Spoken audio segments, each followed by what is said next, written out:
Christmas Cookies by Kenneth0505. Like most folks, I have certain traditions that I look forward to on Christmas Eve. But it's not the presents, caroling, or snow. It's Mama's famous homemade Christmas sugar cookies.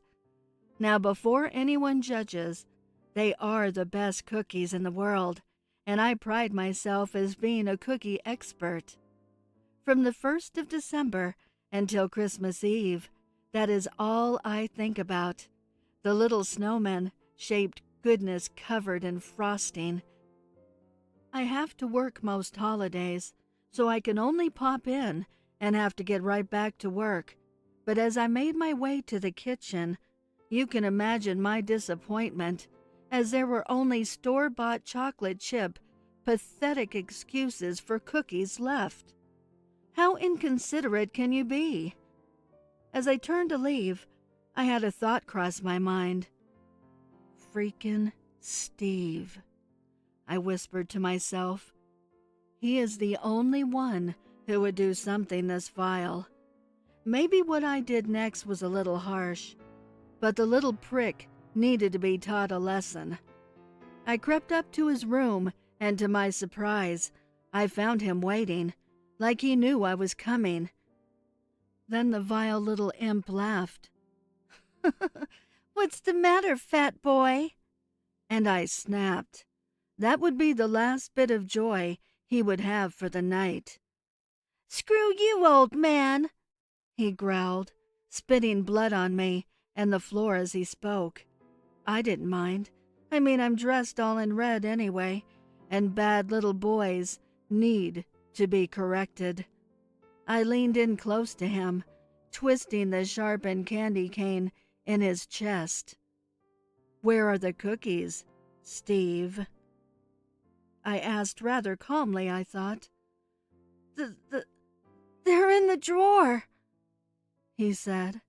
I could tell it pained him so to tell me, but I was going to get my sweet little cookies one way or another. As I left the house, delicious morsels of heaven in hand, I thought, everything's as it should be. Even if I'm a little behind on schedule, it was worth it. As for Steve, he will live, and I, being the jolly old elf that I am, gave him a second chance at the nice list, which shouldn't be so hard, given he doesn't have a tongue to say such horrible things anymore. Well, Christmas Eve is coming, and I can hear those sweet treats calling my name. Remember, kids, don't skimp out on the jolly old fat man, because one of the perks of being me is no one will believe you if you say Santa attacked you. Just some food for thought. Have a Merry Christmas. Killer Santa by the Prowler. Christmas is supposed to be a great time of year, especially for the little ones. In 1977, however, the boys and girls of Archer's Falls, a sleepy little town in upstate Massachusetts, did not. Those poor children awoke early Christmas morn to the sight of lit-up Christmas trees in their living rooms, adorned with their parents' severed body parts as decorations, and bloody presents under their trees, containing the rest of the chopped-up parts. Screams could be heard from the homes alongside Evergreen Tree Lane, as each child discovered the gruesome scenes. One small eyewitness claimed to have spotted the person responsible for these heinous acts, fleeing their home, and said it was none other than Santa. Evidence of emptied glasses of milk and half-eaten Christmas cookies substantiated the wee eyewitnesses' statements. Little did they know, but the town had just been visited by Mad Nick, the Killer Santa. Full name, Nicholas Santoro, eventually found to be a deranged department store Santa who finally had enough. Enough of the whiny children, enough of their rude, pushy parents, and just had enough of Christmas altogether. So that Christmas Eve, he picked the liveliest, most festive neighborhood and commenced his bloody spree. House to house, he broke in with his candy cane shiv, then proceeded to hack and chop up his parental victims, while the little tots slept in their beds, no doubt dreaming of Santa and presents. In total, he killed 10 people that night and ruined many a family. He was found later that morning when he stabbed and robbed a Salvation Army Santa in front of a Kmart. He was swiftly put to justice and executed not long after that. But sadly, the damage was done. The children were never the same. Santa had forever ruined Christmas. A Bloody Christmas by Horror Queen 1212. Corey Parker was a good boy of just 6 years old. He always did his chores and played nicely with the other kids on his suburban street. Corey was in a state of joyfulness. You see, it was Christmas Eve, and he was sure that he had earned a place on the nice list. Still, even the best little boys misbehave a little. When it was time for bed, Cody let himself be tucked in by his mom and dad and feigned sleep until he was certain that they were asleep themselves. He then tiptoed downstairs and sat on the living room couch by the tree. He was going to meet Santa Claus for himself. He hoped Santa would forgive him. He just wanted to show him the cookies that he had helped bake himself. The milk and cookies were still there, and there were no presents under the tree. Corey sighed with relief as he realized that he hadn't missed Santa. He sat on the couch for what felt like a lifetime, but was really less than an hour. He kept his eyes trained on the large fireplace, adorned with stockings, just ready to be filled with goodies. He had almost drifted off to sleep when he heard the tapping. He jumped up and looked into the chimney, but didn't see anything. The tapping continued, and he realized that it wasn't coming from the chimney, but the front window. Timidly, Corey walked up to the window and peered into the night. His eyes filled up with amazement. Standing at the window was Santa Claus. He was tall with rosy cheeks and a big white beard. Over his shoulder was a large red sack, filled with who knows what kinds of treasures. "Santa!" Corey exclaimed. "It's me! It's Corey! I'm sorry I didn't stay in bed, but I had to meet you. Please forgive me." Oh. Why, of course, Corey. Santa could never be mad at you. Say, why don't you open the door and let me in? My elves have worked hard on your gifts," he said with a shuffle of his bag. Corey nodded and smiled. He walked up to the door cheerfully and was just about to open it when a nagging feeling stopped him. Corey's mom had always said that when he had a bad feeling, it was his guardian angel telling him that something was wrong. "Santa," Corey said through the door, "why didn't you come down the chimney?" Something felt wrong about this. Ho! It's a long story, Cody. I'll tell you when I get inside. Corey felt his stomach drop. Had Santa just called him Cody? The real Santa would never get his name wrong. He had an idea. "Santa," he asked, "did you bring me the Hot Wheels set that I asked for?" Corey waited with bated breath. Why, of course I did. Let me in so I can give it to you. Corey felt sick. If this was the real Santa, Then he would know that Corey had asked for roller skates for Christmas. Whoever this was, it wasn't Santa. Corey slowly backed away from the door before running up to his room. All the while, he ignored the man calling out to him. He ran into bed and buried himself deep into the covers and squeezed his eyes shut.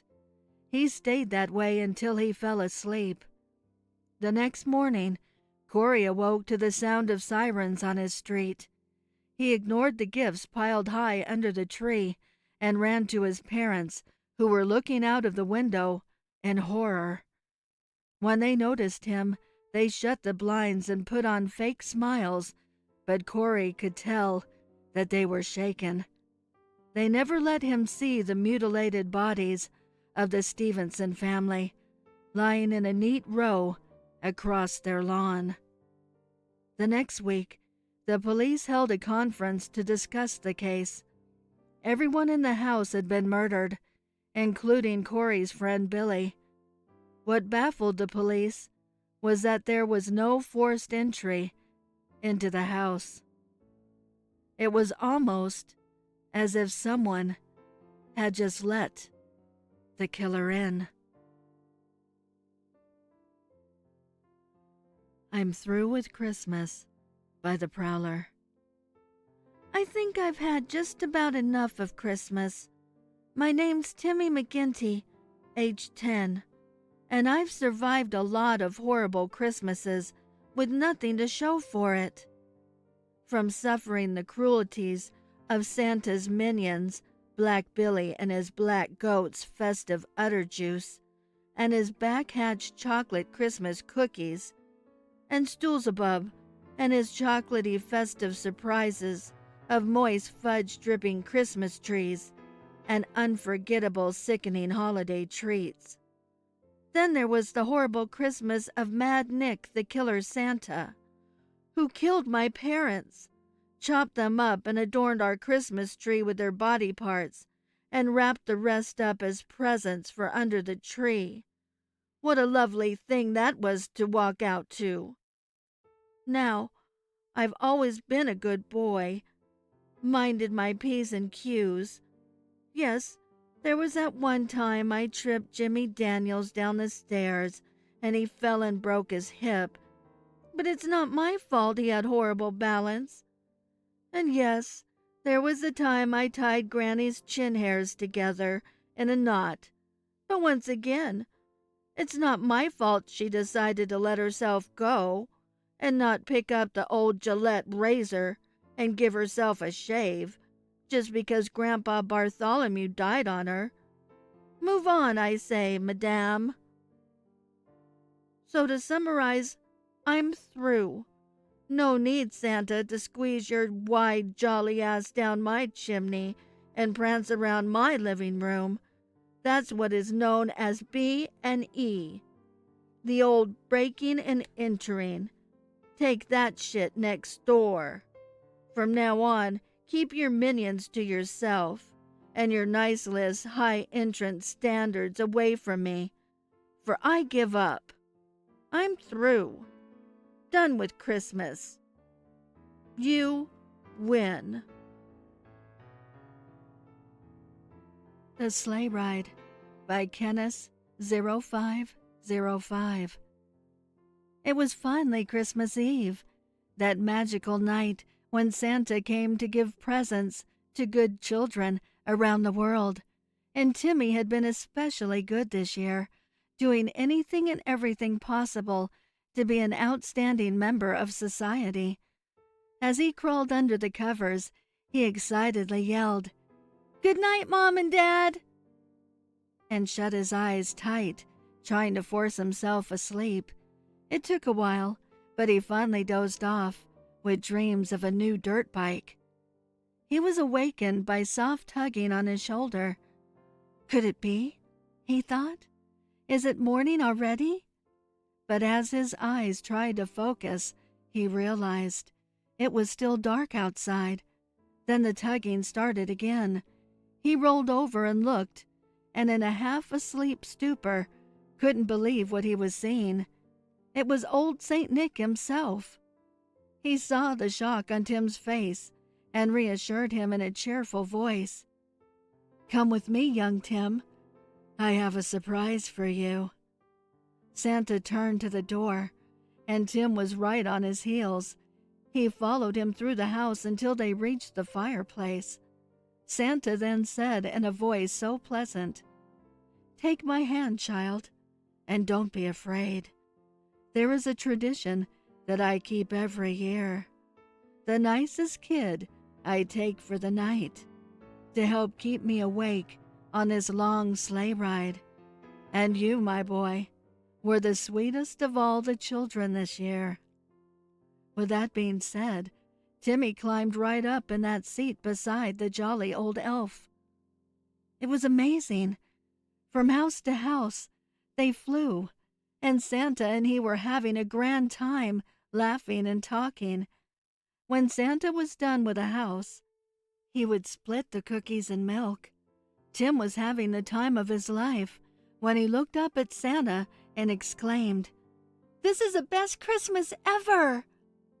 Then he turned his voice down a notch, looking into those kind old eyes.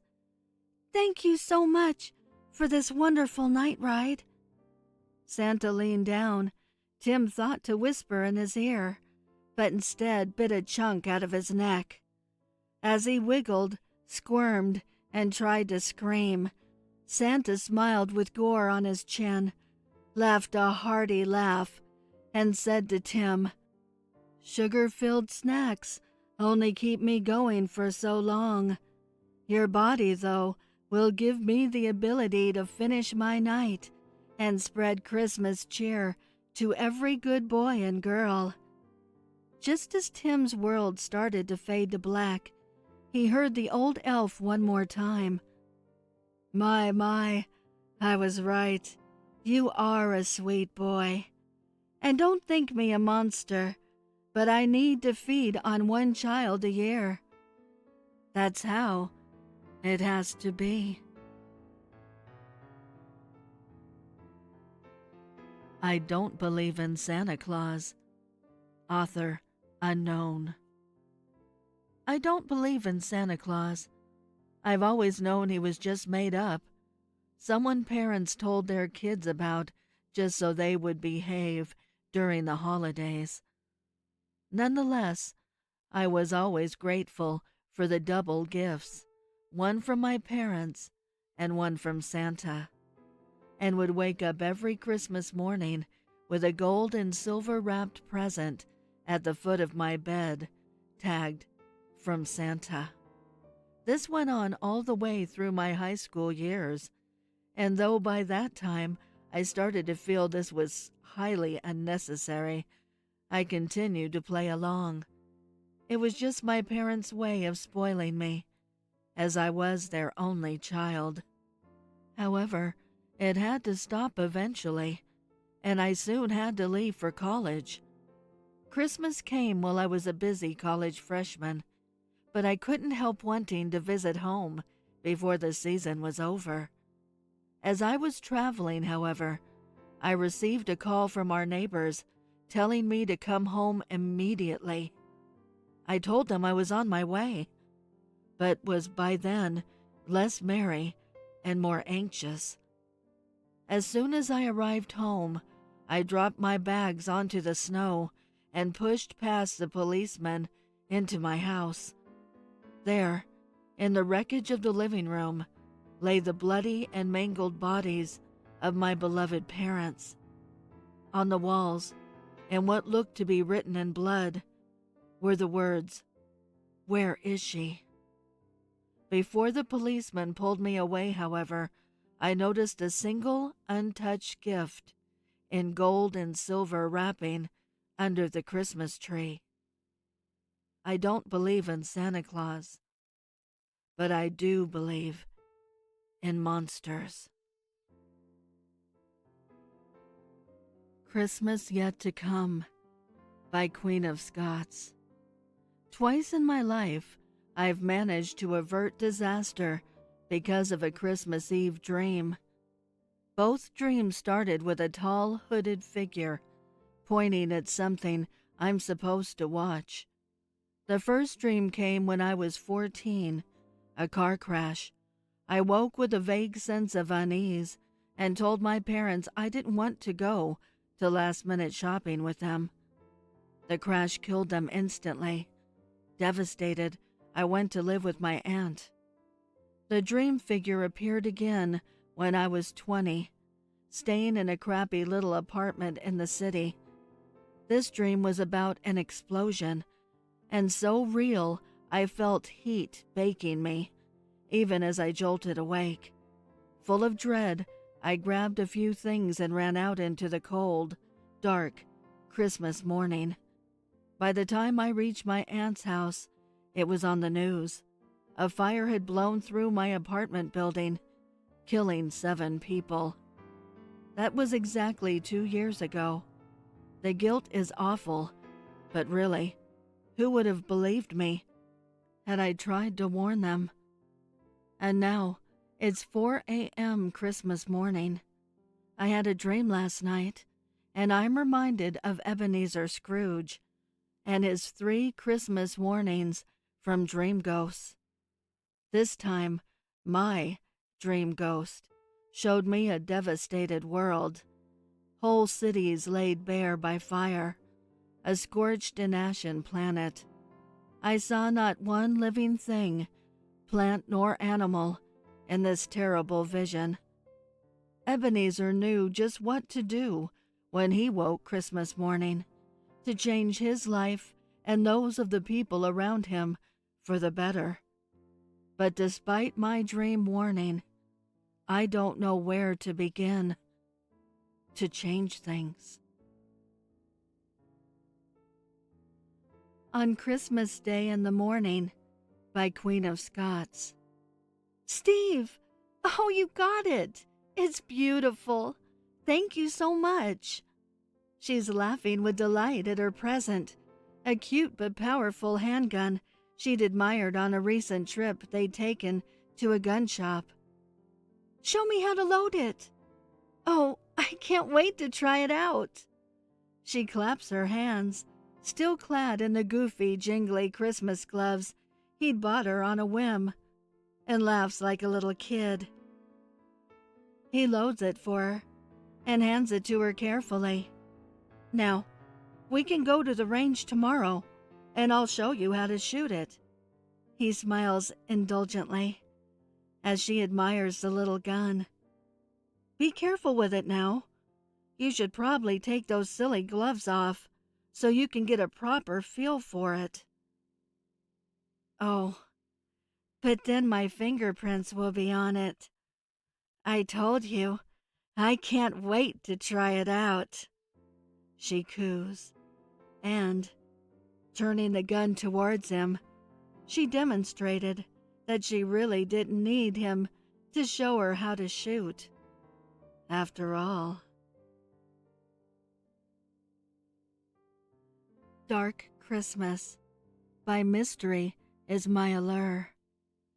It was a cold, snowy Christmas Eve in the small town of Pineville. The streets were adorned with twinkling lights and festive decorations, and the smell of freshly baked cookies and hot cocoa filled the air. As the townspeople settled in for the night, excited for the festivities the next day, one family was awoken by a strange noise coming from the living room. Curious, the father went to investigate, and what he found sent chills down his spine. There, in the corner of the room, stood a figure draped in a dark cloak, with glowing red eyes and a twisted, sinister smile. The father tried to run, but it was too late. The figure lunged at him, its razor-sharp claws tearing into his flesh. The rest of the family heard the commotion and rushed to the living room, but it was too late. The figure had vanished, leaving behind only a trail of blood and the shattered remains of their beloved Christmas tree. The town of Pineville was never the same after that fateful Christmas Eve. The family was never heard from again, and no one dared to celebrate the holiday in their home again. As the years passed, the legend of the Christmas demon spread far and wide, a terrifying reminder to always be on guard, even on the most joyous of nights. All Souls Christmas Tree Farm by 1001 Nights. Lucy looked out of the window of the attic, where she would be sleeping over the next 4 months, and sighed with joy at the beautiful sight below. Beyond the farmhouse's front yard, where a handful of chickens were pecking around, lush vista of dark green firs spread out. The firs glinted under the early morning sun, as if already bedecked by the most delicate of Christmas ornaments. This was her new workplace. She couldn't contain herself, despite the gentle warning from Tatiana, the farm wife, about the souls trapped in the trees. She had to go and be among them. She was so happy to leave her stupid, busy city life. A wine-soaked evening, nursing a broken heart in front of her laptop, looking for something new, had led her to this rural pocket. She was so desperate to get away and find something physical to do, using my hands and body in nature, not stuck in this stupid office life obsessing over Nick. As she told her confused friends that Tatiana's remarks about the nursing home on the plot next to All Souls and their arrangement about the dying barely registered. The photos on the county website were stunning. She had only had that one phone conversation with Tatiana on a crackly line. Now, standing before the trees, inhaling that gorgeous fir scent, laced with the musk of the barns behind her, she knew she made the right decision. She could feel her heart heal as she stepped into the sun-dappled shade, the pine needles yielding beneath her feet. It was old people. That's what Tatiana said. The trees fed on the souls of the dying residents of the nursing home, slightly before they were dead. That's why the trees were so unbearably lush. Lucy glanced over where she could see the manor rising above the trees, its manicured grounds in stark contrast to the woods and the chicken-clucking yard. It was a beautiful old building. Incautiously, Lucy stepped in deeper. Reaching out, she touched the trunk of the fir, her skin delighting in its rough texture. Looking closer at the swirling pattern of the bark, she felt herself slipping into a meditative state, at one with nature. Something about the pattern tugged at her consciousness. A face scored with deep wrinkles, twisted in the dark wood, twisted in agony. Lucy stared harder, a rush of terror replacing the healing, meditative state of moments ago. The mouth moved, calling her. "Lucy," whispered the still breeze, touching her face. Her hand seemed to sink into the trunk. She couldn't see her fingers, held in a rough grip up to her wrist. "Lucy!" Tatiana's sharp call ripped the spell, and Lucy snatched her hand out and away from the tree. "Lucy, we do not go into the firs alone. I told you. Come, there are many chores." The sturdy older woman shoved Lucy in a not unfriendly way, and Lucy stumbled along with her, back to the chickens. The Night Santa Visited the Hospital by the Prowler. I always thought I've been a good boy, always minded my parents and did what I was told, in hopes that Santa would bring me nice things I asked for and wanted. I especially thought I would get something nice this year, for not only had I been good all year, but at the moment I was in the hospital and might have to be leading up to Christmas Day. So you might think I was owed a nice Christmas. At least I did anyway. Sadly, what transpired this Christmas I shall never forget, and I think I shall loathe it forevermore. It started yesterday. The hospital brought in Santa, and he asked what we wanted for Christmas. Our parents also came, and it turned out to be quite the fun Christmas party. As fun as one could have, being stuck in the hospital. After a great day, we all filed into our beds and went to sleep. The warmth from the colored Christmas tree lights in the center of the room ushering me to dreamland. I dreamt happily of what Santa was to bring me. I know I was to get everything I wanted because I knew I definitely had to be on the nice list. After hours of beautiful dreams of presents and treats, I was awoken by a jingling sound. I sat up in my bed groggy-eyed, and as I rubbed out the sweet slumber, I saw Santa by the Christmas tree, placing presents under the tree. I was quite excited, to say the least, and I quickly got out of bed and ran over to him. But as I approached closer, I noticed Santa was crouched over something, and it seemed poor Saint Nick was straining. I heard the painful, strenuous moans, even though he was trying to remain silent. I silently walked up to him and tugged on his coat tail. "Are you all right, Santa?" I asked concerningly. As he began to speak to me in a pained voice, I noticed a smell, a scent that singed my young, innocent nostrils. I'm fine, my boy. I'm just here dropping off you children's presents, He said in an exasperated voice, and as he did, I heard a thud hit the bottom of the gift-wrapped, paper-lined box. I became excited at the thoughts of presents, even though I was fighting back nausea from whatever that horrible smell was. "What did you bring me, dear Santa?" I asked innocently. Here you are, my tiny tot. Your present.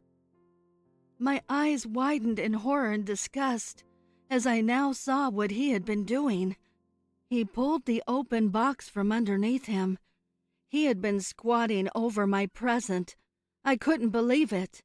He handed the box to me, and I trembly looked inside. It was a steamy log. Santa took a shit in a box and gave it to me as a present. My eyes began to water from the rancid smell and sadness. I fell to my knees in despair. Then in his big, booming Santa voice, he exclaimed, Oh, oh, oh! Your Yule log, Sonny! I sat devastated, staring at the candy cane-striped human Yule log with its festive steam still wafting in the air. While impressive that his shit came out in holiday technicolor, I sat there not understanding why I didn't get my proper present. I've been a good boy. And what happened with the coal you're supposed to get when you're bad? When did it become North Pole policy to dole out poop when you're naughty? When I haven't been naughty? What festive fresh hell is this? I began to heavily cry. Santa tried calming me down, but to no avail. Just then, through the tears, I saw Santa pull out a candy cane shiv and come towards me. Thankfully, as he got closer to try and silence me for good, the light came on, and in rushed the nurses and orderlies and secured Santa Claus. But I eventually found out The man was not Santa. No, come to find out, the jolly gentleman who was wiggling and jiggling festively over the boxes of presents was an escaped patient from the psych ward named Ted. I was safe, but the damage was done. There was no getting the image of the rotund Ted with the red Santa pants around his ankles, squatting and thrusting into the box, out of my head. You're an asshole, Ted. Thanks for ruining Christmas.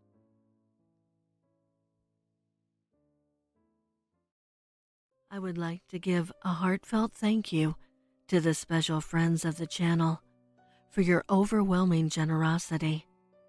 If you would like to support the channel, the link is below in the description.